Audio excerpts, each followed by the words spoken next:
be really great if you, I could introduce you, but it's probably best if you can just introduce yourself. So, explain what you do, where your sweet spot is, and, the floor is yours. Great, thanks, Phil. So yes, this is the introductory elevator pitch, isn't it, that we're supposed to all have ready to go. So mine changes every time. But so yeah, June Hogan. I have a background in HR. I spent 20 years working in corporate HR. I had a situation which took me into a career break. During that time, I decided to retrain as a coach. And back in 2018, I brought together my professional experience, having managed redundancy programs during my 20-year career in HR. I've been on the other side of the table a couple of times and experienced redundancy myself. I'd got my coaching qualification that I wanted to bring those skills with me, and I decided to specialise in outplacement support. So outplacement support for people who kind of don't know what that is, and don't worry if you don't, because I worked in HR for many years and didn't know what outplacement support was. Essentially, it is something that's offered by responsible and values-led employers who, when they're making the difficult decisions around having to make redundancies, they want to do the right thing by supporting those people who are leaving and offering them access to specialists like myself and Phil, who've worked in this area for some time, by giving them access to the tools, the techniques, the skills, and the information they need to go out there and find their next role quicker, and with support behind them. So outplacement is that kind of terminology that refers to the tactical things around CV writing, as Phil mentioned, interview coaching, job search support, career coaching, career transition, and also some processing some of the emotional aspects that go with redundancy that I'm sure we'll come on to talk about. So that's me, and I've been doing this now since 2018. I work with people like Phil, I work with other associates, and we work on an individual and a group basis with corporate employers. Indeed. Thank you very much. What we're going to be talking about today is really about redundancy and how best to deal with that in your CV, and some of the kind of big questions that people generally ask, or the situations that people sort of find themselves in, or the emotions, as June's mentioned already, that people find themselves experiencing when they're made redundant. I've also been made redundant, and I've also been on the sort of flip side, both kind of working with outplacement businesses like with June, but also working as the recruiter in a business that's making people redundant and putting together the selection processes and running the interviews and all of that sort of stuff for redeployment. So kind of between us, we've seen quite a kind of broad range of things. We put this out there as dealing with redundancy on your CV, okay, as a bit of a launch pad for the discussion. So when you're working with groups or with individuals, do you find that that's a question that sort of pops up, and people just want to know, okay, well, I've been made redundant. Do I need to mention it on my CV? Or I've been made redundant in the past, and I was only there for 6 months. Do I have to mention it? Or then I was unemployed for 6 months. How do your clients kind of tend to deal with this sort of thing? Yeah, I mean, it's an interesting one. I think it depends at what stage you're at. So if you're currently in a consultation process and you're ahead of the game, either you're working on your CV on your own, or maybe it's you're working with some specialists around it, then you're just approaching it from the fact that you're going to put your latest employment on there and kind of hope for the best, as it were. But as time progresses between you leaving and your redundancy taking effect and finding that next role, then yeah, it is a question that comes up, because I do work with clients who, for genuine reasons, really don't want to even talk about the fact that they've experienced redundancy. They feel that this will maybe disadvantage them, or maybe there's prejudice out there around, if you've been made redundant, then therefore you must have done something wrong, for example. So they kind of they shy away from wanting to put anything on their CV that would give people an indication that this has even happened. And certainly, and Phil, you work with clients with this as well.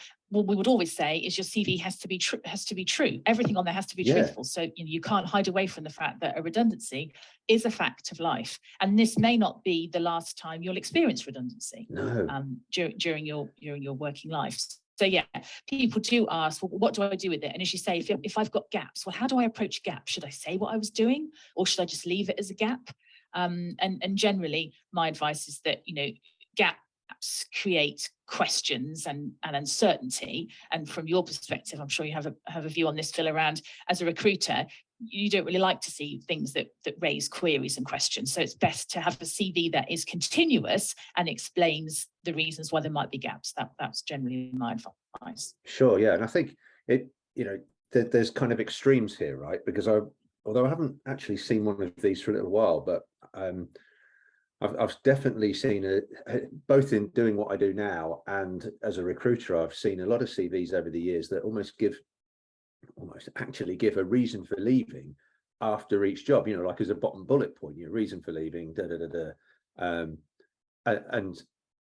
quite often that includes, you know, being made redundant. And you'll see the ones that, yeah, I've seen it where people have been made redundant sort of 2 or 3 times. So to your point, you know, it really is a fact of life, and it does happen.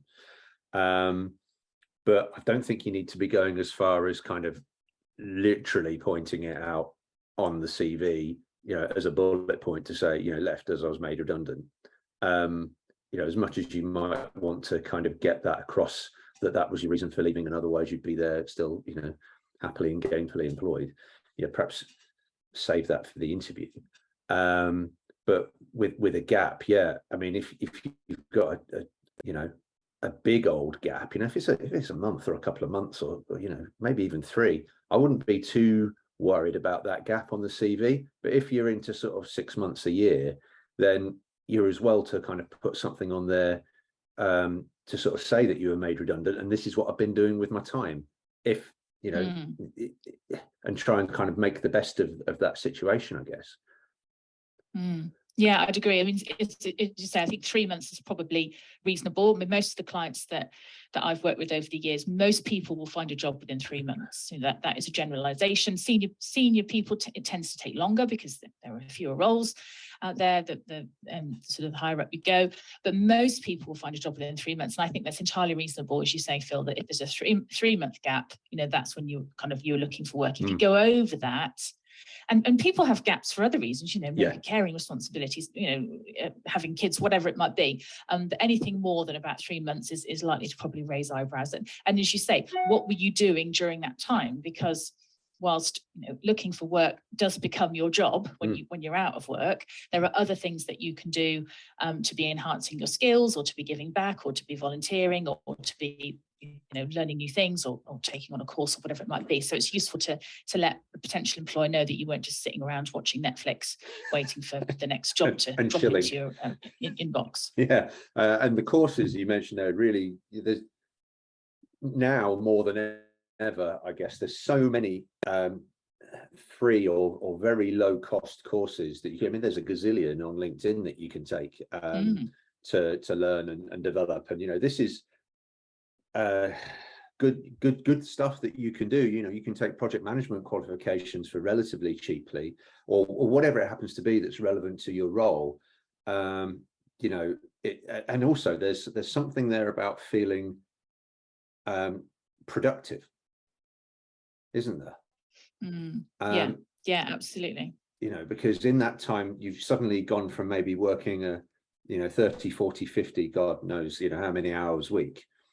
And then, you know, when that day comes when you finally leave, and it's like, well, okay, I'm twiddling my thumbs, it can rapidly kind of have a but of an impact on your mental health. So actually finding valuable things to do are going to benefit you mentally, as well as you know, and stimulate you, as well as actually having something decent to put on the CV in the gap. I mean, of course, if you get some massive payout and you want to go on a cruise for 3 months, fill your boots. You know, yes, I do work with some clients who say, look, you know, I've no desire to, particularly over the summer. I had 2 or 3 clients who said, I want to have the summer off.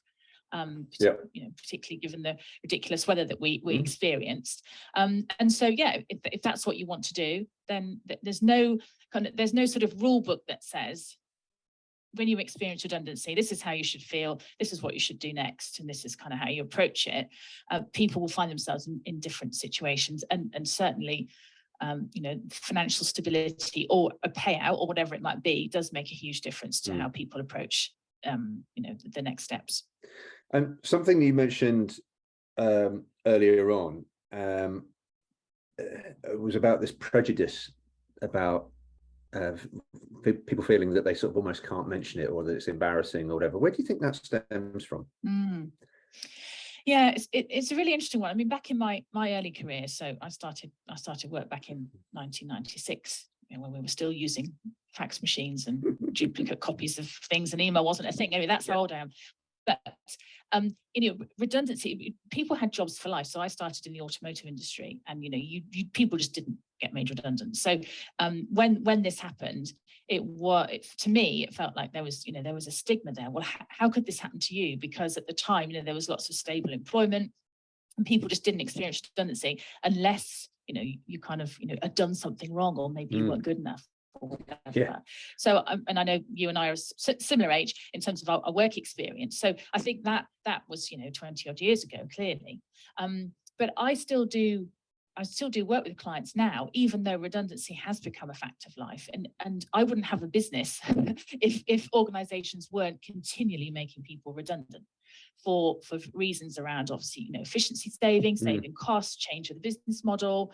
The fact that you might be introducing new technology, therefore jobs are changing. So there's lots of different reasons why redundancies are a fact of life in the changing environment that we live in.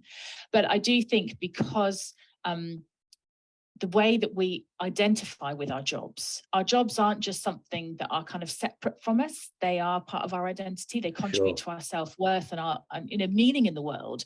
And so therefore, when someone takes that away, naturally, your confidence takes a hit, and then naturally you feel like you've done something wrong.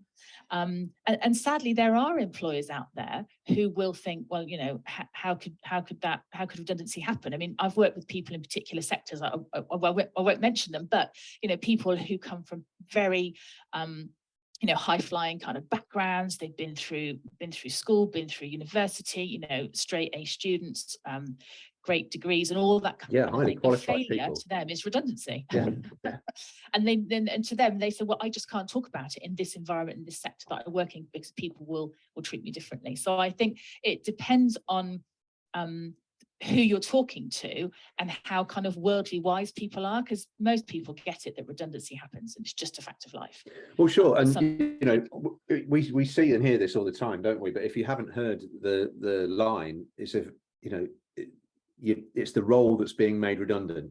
It's and that if you're going through that and you've sat in a consultation meeting, then part of that script, and it is a script because it has to be consistent and compliant and all these other things, will say the role of whatever the role is at risk of redundancy. They're not sitting there saying, June, you are being made redundant or you are at risk. It's the role. And for all of those reasons that you just mentioned, the redundancy could come along. I mean, it doesn't make it necessarily any easier to swallow that bitter pill, does it? Because we all think, oh Christ, what have I done to deserve this? But perhaps that comes with reflection. And I think it's particularly hard when it's a small number of people, or maybe it's just you.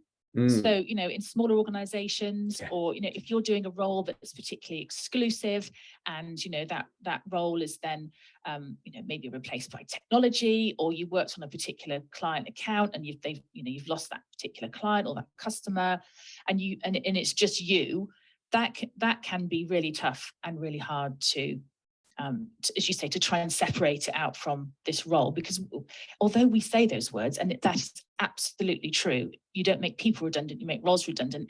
I've sat in those meetings like you have, Phil, where someone said those words to me and I've thought, oh my goodness, what are you saying? And you go into shock, you go into disbelief, and it feels so personal because because we're attached to our jobs. So I think that's how we identify ourselves, isn't it? It is, yes. People say, oh, hi June, who are you? What do you do? Oh yeah, I do this. And when you don't have that anymore, it's tough. But if you're in a group of people, I'm not saying it makes it any easier, but sort of that, well, what did I do wrong? Well, the company had to reduce its headcount by 20%. So, it had to find those roles from somewhere, kind of thing. I think it maybe doesn't feel as personal, but it still doesn't make it any easier. So what kind of techniques, when you're supporting people through this, whether it's you personally or one of your team, on the mindset side, helping them get through this kind of malaise of the shock and the feeling perhaps of rejection and the okay, well, what am I going to do now? This kind of feeling of loss, maybe, and it could actually, that is a big thing. If you've been with the company for a long time, it can almost feel like a bit of a bereavement. If you've been working with the same people for 20 years, they're lots made of and joked about, kind of, we're a family at work, but there is that real sense, can be that real sense of loss. So how would you or do you advise people to kind of deal with some of this mindset stuff? Yeah, it's a good point you make there about the whole, grief and losing your job is a life-changing event, along with, several others like, relationship breakdown or bereavement, moving house, all these kind of, these big things which kind of rock your sort of foundations, as it were. And I think it's not an over-exaggeration to say that. And certainly when I'm working with clients, I mean, particularly in group workshops, one of the things that I like to do is to, before we even start talking about CVs and where to look for jobs and all the practical stuff, we need to kind of acknowledge what people are going through. And, we don't sort of go too deep with all of this, but we do spend some time, probably the first couple of hours in the workshop before we even get started on practical things, by getting people to talk about how, talk about their reaction, talk about their feelings. And I think it's important, if you have professional support, then great, you can work with somebody one-to-one with that, but that you need to talk to people about this stuff, talk to your friends, talk to your colleagues, talk to your family, because simply saying, oh, keep calm and carry on, you stiff upper lip and all the rest of it, that's really not that helpful. No. Because I did that when I was made redundant, because people were, oh, you work in HR, so you'll know what to do. And I thought, okay, pull yourself together, it'll be fine. Well, actually, it wasn't fine. And I felt far from fine. So I think it's important to acknowledge and just to sort of, I know it sounds simple, but just to talk about it. Yeah. Say, do you know what? I'm feeling really, really fed up. I'm anxious about the future. I'm angry about the way it was handled. I'm fearful for how I'm going to pay my mortgage next month. I feel shame that it's happened to me. I feel guilty. All of these emotions are entirely normal. So I think it's, first of all, it's acknowledging that, and then it's figuring out, okay, so this is all that's going on. What can I do? What's in my control and what's outside of my control? And then spend some time thinking about the things that you can do. Now, that doesn't happen as quickly as I've just explained it, but there's a couple of ideas there around some tools that people can work with to basically acknowledge what's going on, and then try and unpick it and figure out, okay, this is going on, but what can I physically do, and what can I do nothing about? I can't control the fact my roles were made redundant. That's out of my control. Yeah. So where can I spend my energy? Where can I direct my efforts and help to move me forward? It's really great, isn't it, to be able to kind of break it down like that. I suppose the challenge is when you're in that situation, it can be a bit difficult to see the wood for the trees, can't it? And particularly if you've got mortgage payments or whatever.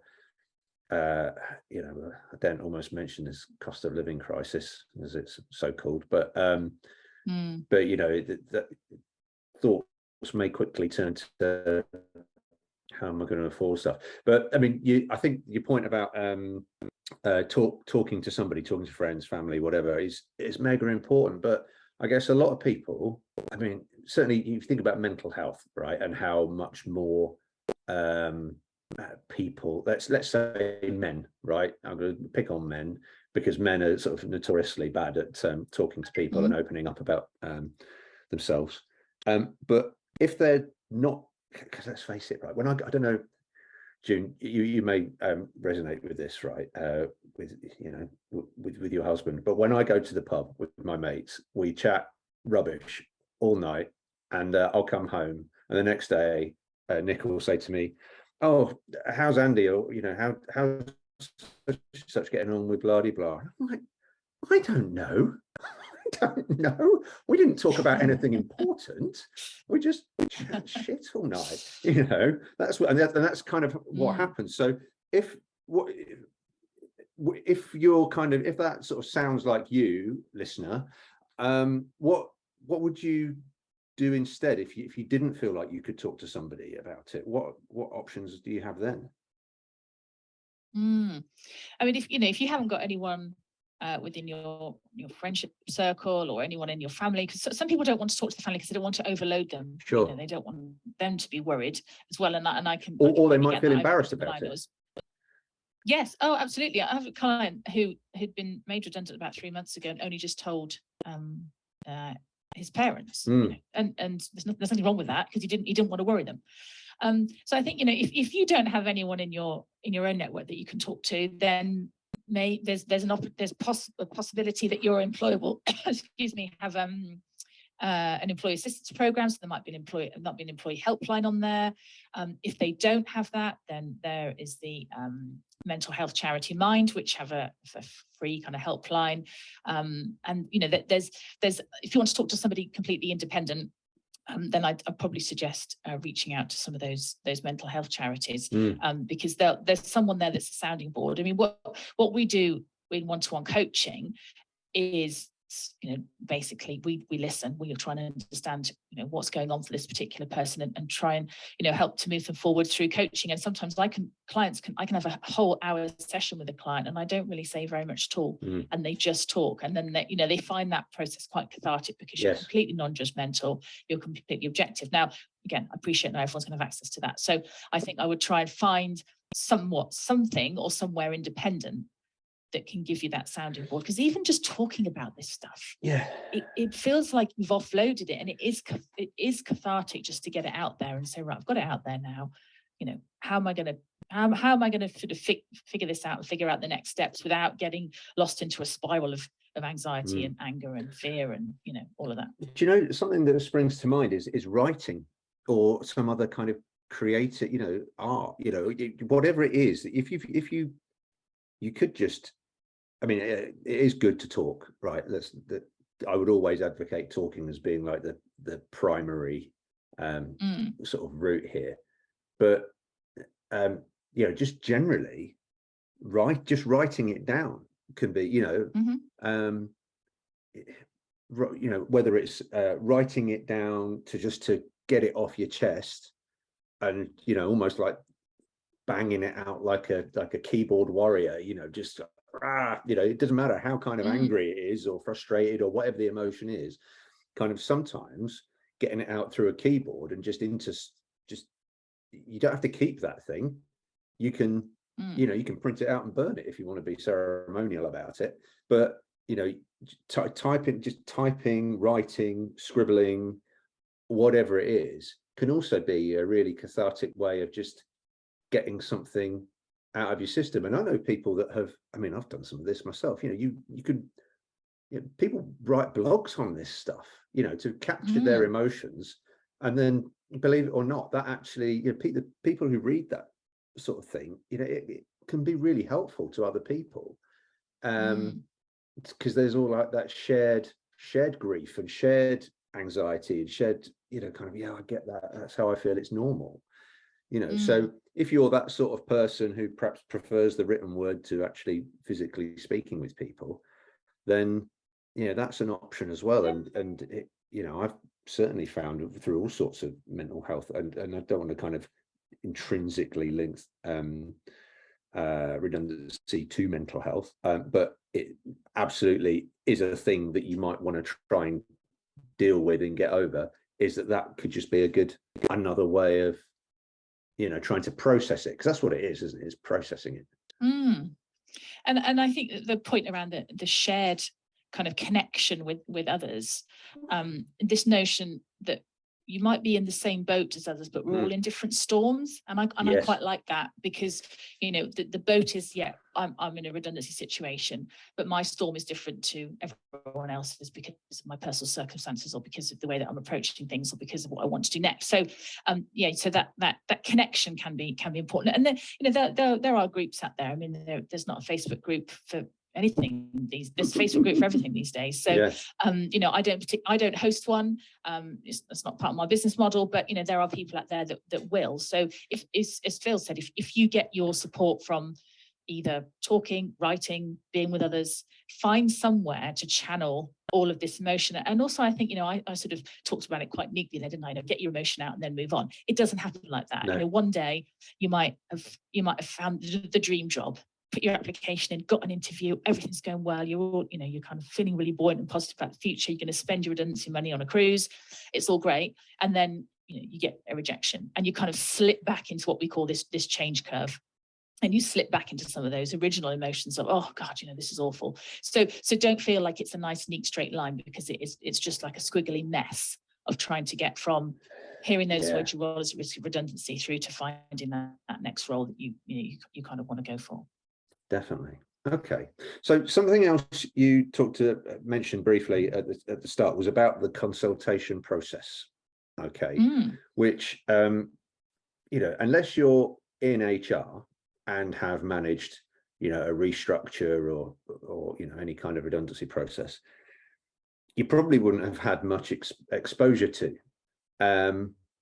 It'd be really useful, I think, if we could just sort of talk through that for a little bit and kind of help people understand, you know, when, you know, what kind of, after that moment where you've been sat in the room, you know, what happens, or even actually just before that, you know, what's happening on the other side of the fence, you know, and on the HR side, as you kind of lead up to those one-to-one meetings, assuming, you know, fingers crossed you have a meeting and not an Elon Musk style, you know, we're going to cut all access to your systems and and all of that, which is, you know, pretty terrible. But yeah, but what in best practice, what's going on behind the scenes? Yeah, so I mean, redundancies are a dismissal, essentially. They're a dismissal much like any other. So they have to follow a fair and legal process. And before you even, you know, a business even contemplates redundancy, it kind of, you know, from a HR perspective, you know, depending on the size of the business, but, you know, you'd be meeting with the leadership team and saying, you know, okay, so we need to reduce our costs by X amount, and clearly, you know, labour is one of the biggest costs that any business has in terms of biggest fixed costs. So they'll be looking at other ways to basically avoid redundancy. That's the first thing, particularly as the HR professional, that I would be challenging to say, okay, so what else are we doing here? We can't just, you know, go straight from we need to reduce costs to we need to make X number of redundancies. So thinking about different ways of working, maybe, you know, different ways of doing things. And so that the rationale behind, okay, this is kind of a last resort, that will take place. And then it's to develop the rationale behind, okay, this is how we're going to approach the process. There'll be, you know, communication packs prepared. It's one of those times when, you know, you'll be working in the background, and you'll know this as well, Phil, you know, how we're going to select people, how many people are impacted, the whole comms plan. So all of that happens in the background for the weeks and sometimes months preceding. But on the day that the announcements go out, and as you said, it's not Elon Musk style. It's you know, generally, depending on the sort of makeup of the organization, but there will be some email, there will be some one-to-ones, there'll be, you know, groups as well. And that kicks off the consultation process. And depending how many people are at risk, how many roles are at risk, will depend on how long that consultation process lasts for. So for less than 20 people, there isn't kind of a fixed timeline to say, you know, you have to consult for X number of days, although typically I would say best practice would be to try and do it for sort of 30 days, but not all businesses can kind of afford to do that and carry the cost for that long.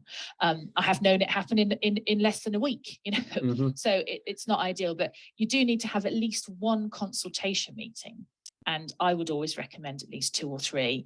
And if you're in that consultation meeting, and you mentioned earlier that there is a sort of a script to go with it, because it is part of a legal process for consistency. But don't think that that's the only time that you'll ever get a chance to ask questions, because often you'll be like, you'll hear the words, and anything like the people that I unfortunately have had to hold those meetings with, people just don't hear much after that. No, it doesn't quite go in. So I think, the consultation process runs, and it doesn't all go in. So whether you're in a collective consultation process where more than 20 people are impacted over 30 days, or over 100 people is over 45 days now, I would say use as much, get access to as much information as possible.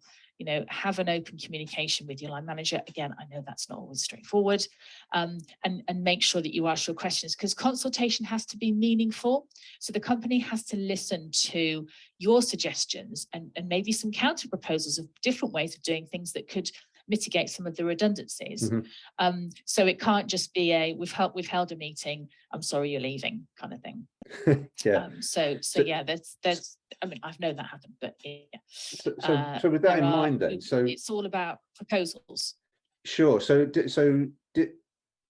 Are there kind of typically, so let's take the 30 days, if it is 30 days, are there typically some sort of stage gate events that should happen through that period? You said about a consultation meeting, the first one should have at least one, and that's to tell you what's kind of happening. So you should get notified, should you, somehow, that you've got your second consultation meeting is this? Should you get like almost an itinerary, a plan for that month to say, well, this is what's happening and when, and this is what to expect, or not really? Yeah, I mean, that would be best practice. Say, I would always do that, and to let people know what they can expect over the coming, say it's 2 weeks, or say it's a month. So in that first meeting, I would be, the line manager would be leading things, but we'd be saying, in the next week, you can expect an invitation to another meeting. In the meantime, we'd like you to think about any questions that you've got, or think about, as I said before, have you got any suggestions? Have you got any proposals, ways that we could potentially avoid this happening, for example? And then you'll get a letter, or you'll get an email, and we'll get an invitation to another meeting. So you need to sort of lay all of that out initially in the first meeting. And if you don't have that information, then again, that's questions you can ask and say, okay, so what can I expect over the next week? What can I expect over the next 2 weeks, or whatever it is? Because you need to be aware of that. And as I say, I've known large organizations only hold 2 consultation meetings. Sure. But at the same time, in parallel, they will have had a collective consultation going on, because it's affecting a large number of people. And so if you are part of a collective consultation for 20 or more roles being impacted, then you need to make sure that you've got access to your representative, whether that be an elected representative or whether that be a trade union representative.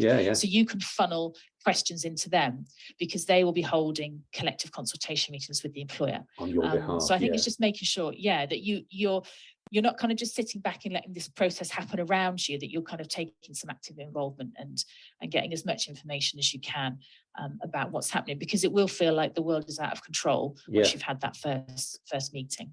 And of course, it's difficult, isn't it? Because it's very easy for somebody in that spot to, and I've heard the chat from on both sides of the fence. It's a foregone conclusion. This is what they're doing. We all know who's going to get that job, don't we? And all this sort of stuff. But really and legally, it's not a foregone conclusion, and companies have to go through a process and a selection process. I mean, obviously, if you're making 50% of your workforce redundant, then the chances are you may not be in a position to apply. There may not be a redeployment plan. It may be as simple as that. It's like, okay, all these roles are going. There are no alternatives other than this is our open vacancy list, and maybe that's all you get. Is the open vacancy list. Feel free to apply for any of these, but also you may. In other organizations where there is some redeployment and they're not sort of throwing the baby out with the bathwater, you may have the opportunity to apply for a job in the new world order, which I guess many people refer to as I've got to apply for my own job, which can feel very real, right? It's quite often you might find yourself looking at this new job and go, well, Christ, that 80% of that is my current job. And so where is the line? I mean, it's a little while since I was kind of in an HR team doing one of these, but I seem to remember there's some rules about kind of whether or not you can sort of straight redeploy somebody into a new role, depending on how sort of markedly different it is to the previous role they were doing, or something along those lines. Am I making that up? No, is that right? You're absolutely right. And and it's been a while since I've been on that side of the table either. But yeah, there's a percentage where, if you take the current job description and the new job description, and I've had challenges with managers saying, well, this looks exactly the same here. We're going to have to job match these people into these roles, and the manager's saying, no, I want to go through a selection process. Like, well, you need to look at this job description again then, because otherwise we're going to come up against challenge. So from memory, I think it's probably at least 60% of the role would need to be different. But say don't sort of count me on that one, because it's been a while since I've done it. But you can't just engineer this kind of stuff. Someone said, oh yeah, well there's one line here that you didn't used to do that, which was answering the phone, you taking calls from reception. Well, of course I wouldn't do that, because I used to be a customer service manager, for example. Anyway, whatever, I'm just making it up to make a point. But so if you see this new job description and you say, well, actually, that is my job, then again, this is an opportunity for a challenge. This is an opportunity to make a proposal that says, well, fundamentally, that's what I do. So, I'm either going to be matched into that job and not have to go through a selection process, or you're going to need to look at the job description again. Yes. And you can do that yourself, or you can do that through a representative, or you can do that through collective consultation. But it's important to, as you say, Phil, that this is an exercise. There's a selection process, and one would hope that it's all fair and above board, and it's all been, sort of looked at beforehand. But sometimes mistakes are made, and if you spotted something, then it's important to speak up. If you can hear some dings in the background, by the way, it's because I'm having a few messages being sent privately on LinkedIn from people who are getting loads of value out of this call. So thank you for those. That's nice. The more dings, the better. Indeed, absolutely. So just sticking with that whole redeployment thing then, what advice would you give to people? So, you sat there, you've been given the vacancy list, and you've got opportunities to apply for any of those roles, I guess, that tickle your fancy. What advice would you give somebody who's in that situation about making that application? Is it a case of would you advise they simply just put their CV together and rattle it off through the process, or is there anything else you think they can do?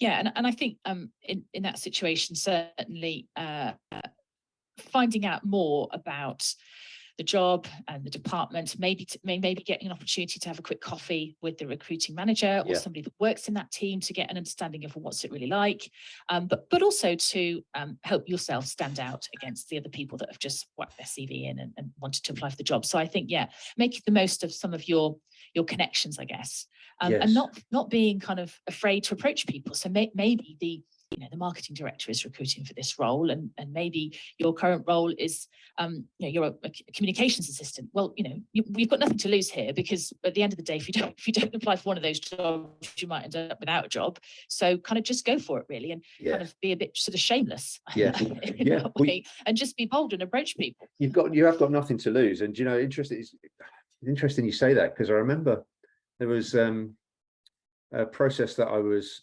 supporting, one of them, but in any of them that I was working on, with the selection processes and whatnot, and helping that redeployment process.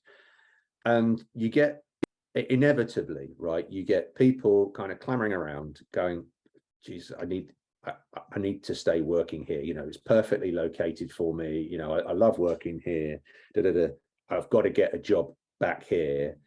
So they'll find themselves kind of applying for almost anything and everything. And then you're kind of looking at the CV and the application and going, well, why is Linda in accounts applying for this job over here in marketing? There's nothing on the CV to indicate any kind of capability in this area, and they've not even come to me to have a chat about it. And that they've not even come to me to have a chat about it line, I have heard so often. So, you know, to your point, you've got nothing to lose. Actually, the hiring managers would welcome this, right? Because they're in a bloody difficult spot themselves. You know, they've got to try and hire into their teams. I mean, they might even be at risk themselves. You don't know, right? Or their roles. Keep saying that. But you know, going and having that conversation might just be the best 15 minutes and a couple of quid's worth of coffee that you've had, or half an hour or an hour. And it might just, I mean, it's all informal, right? And we know that you have to go through a formal interview process, but you're raising your profile, and you maybe have the opportunity to kind of flag some skills to that hiring manager that may not be in your CV, and it may just give you the insight to go, well, actually, before I apply for this job, I need to make sure this stuff comes out in my CV, so you know it's evident that it's relevant. But yeah, the number of times I heard that, and it gives you an insight. Yeah, absolutely. You may just insight for the interview as well, as you say, yeah, and that connection. Yeah, you've got the connection, and you might just learn one thing stuff. I would say. Go on, sorry, June. Oh, sorry, Phil. I don't mean to interrupt you. No, you're right. Go on. I went through an internal process. So another didn't result in a redundancy, but there was a restructure, and my role went, and I was invited to apply for an internal role. And I made the mistake of thinking it's only an internal job, I'll be fine. Yeah, done deal. You know, I'm happy to admit that. And it was not fine. And I remember literally being grilled by these two HR directors and sitting in that room thinking, oh, I wish I'd prepared. So I mean, I got the job in the end. So the story has a happy ending. But at that time, I really wished I'd treated it like an external interview. So because it's an internal interview, or if it's with somebody you know, don't be lulled into a false sense of security that you won't have to put the same amount of effort in, because you mentioned earlier that there's a process to follow. And just because somebody knows you won't mean they'll give you the job, because when they're sitting down with someone, you know, in HR or from the recruitment team and going through all the paperwork associated with these interviews, if you haven't said this stuff, they can't mark you on it. So it's no good, you know, that the head of finance saying, but I know Phil can do this. Well, no, but he didn't say that in the interview. Yes. So, you know, we have to be fair. So yeah, treat it like you would an external interview, and do the preparation, do your research, and do your homework. Definitely, because you hit on something. In fact, I'm just going to jot that down for a second, otherwise I'll forget. We've got a few minutes left on this call. If you want to stick your hand up and ask a question of either June or myself, please do, or drop either one of us a LinkedIn private message if you don't want to actually come on live. Please do, and we can answer that for you.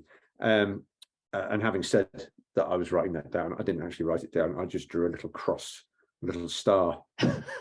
So I can't remember what it was I was going to say. That was no doubt really important and insightful. What were we talking about, June? What was that? Internal interviews and making sure you're So there's a thing about thank you.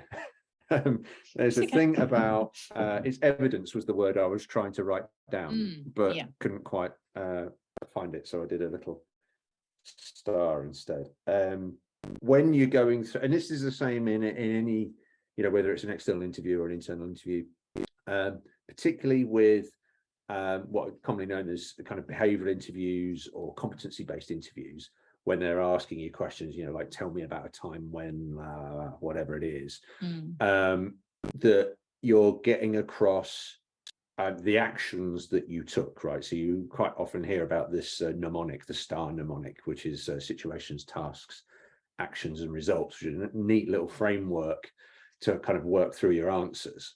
And the emphasis needs to be on the actions. So about 70% of the answer needs to be in the stuff you did, putting the person in the room, because what you're effectively doing then is providing evidence of your approach to a situation, or your approach to working in a particular through a particular challenge or whatever it happens to be.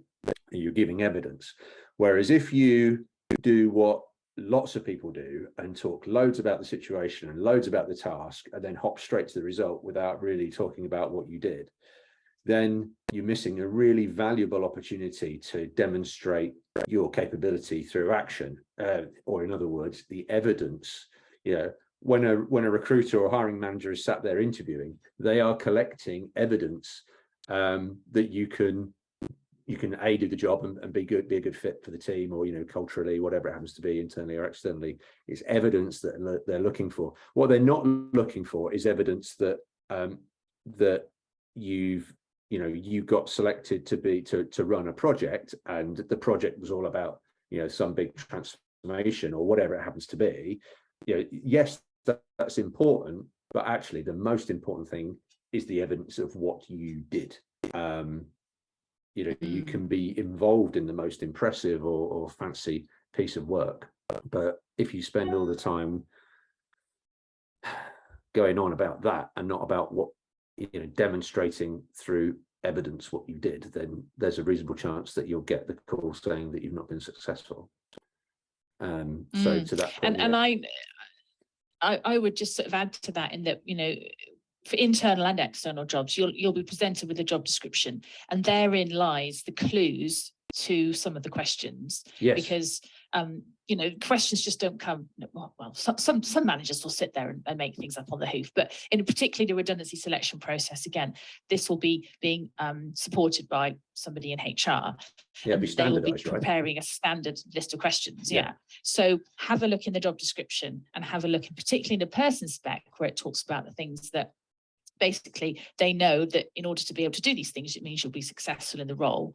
And think about, as Phil said there, what actions have you taken with your examples, and how have you solved the problems that this role presents with before? Because fundamentally, that's what managers have. They have a problem they want you to fix. That's why they need someone to come and join the team.